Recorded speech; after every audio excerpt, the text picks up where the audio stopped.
CM साहब को कहां से फोन आया? टुलिप गार्डन से, कि हमसे मत पूछो हमने क्या किया है, हम इसके बारे में चुप करेंगे, हम असेंबली से कोई चीज नहीं आने देंगे। ये और हमारा जो मुतालबा है कि ये माफी मांगे, और if he is serious even today they can call one day special session, we can pass a resolution. Speaker के पास पावर हैं, वो हर रूल को सस्पेंड कर सकता है।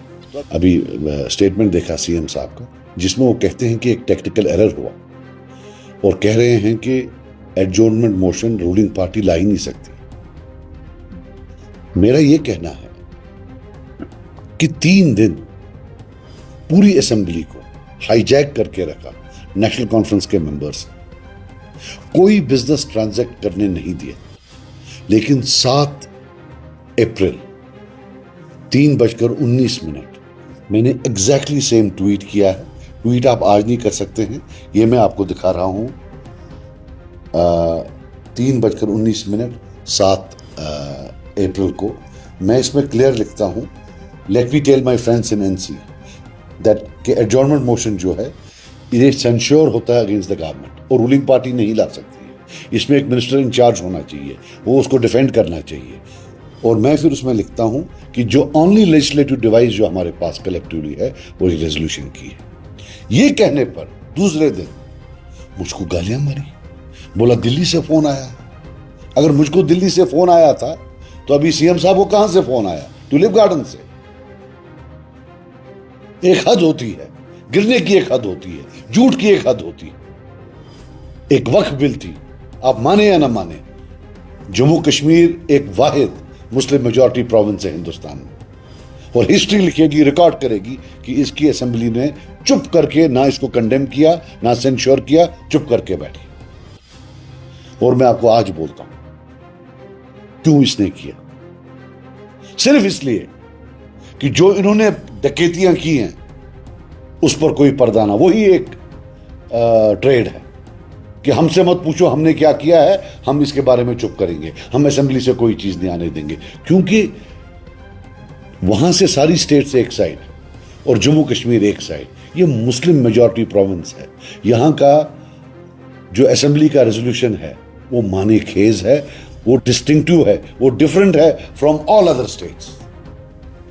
लेकिन ये हु विल बिलीव दिस? सबसे पुरानी पार्टी नेशनल कॉन्फ्रेंस, सबसे ज्यादा जो लॉन्ग टर्म एमएलएज हैं वो नेशनल कॉन्फ्रेंस के, कई की 5th टर्म है, किसी की 7वीं टर्म है, किसी की 8वीं टर्म है।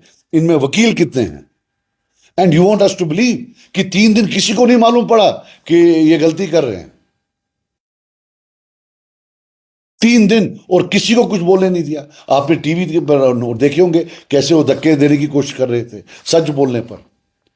आज जम्मू कश्मीर के लोगों को मालूम पड़ना चाहिए कि जो ये वहां अंदर गाली गलौज कर रहे थे, फिर डेस्क पर चढ़ रहे थे, छोटे बच्चों की तरह वो कागज काट रहे थे, फिर फेंक रहे थे, वो एक ड्रामा था। उनको बताया गया था कि किसी को बोलने मत दो, कोई नहीं बोलेगा। और हमारा जो मुतालबा है कि ये माफी मांगे, और if he is serious even today they can call one day special session, we can pass a resolution. Speaker के पास पावर हैं, वो हर रूल को सस्पेंड कर सकता है। और अगर हम रेजोल्यूशन करें, हम वो क्या गिरफ्तार करेंगे? रेजोल्यूशन होगा, देखी जाएगी बाद में। लॉ जो है, लॉ बाय प्रेसिडेंस होता है। लॉ कोई ब्लैक एंड व्हाइट नहीं है, उसमें बहुत सारा ग्रे एरिया है। It's a very flexible thing. लेकिन जब वहां थे, हम मुहिम तो तुम मुहिम, स्पीकर साहब एक बात बोल रहे थे। अच्छा, स्पीकर साहब ने यह बात भी बोली, लेकिन उन 50 मेंबर्स ने माना ही नहीं। और ये एमएलए क्या करता है इसमें? ये जो गवर्नमेंट रेजोल्यूशन था, गवर्नमेंट हैज द अथॉरिटी कि वो विदाउट नोटिस रेजोल्यूशन ला सकते हैं, उनको बैलेटिंग की जरूरत भी नहीं है। But it has to be moved by a member of the cabinet with the approval of the leader of the house which is the CM. और मैंने देखा, जिस लुक एट द एरोगेंस, किस एरोगेंस से, हाँ वो टेक्निकल मिस्टेक हो गई।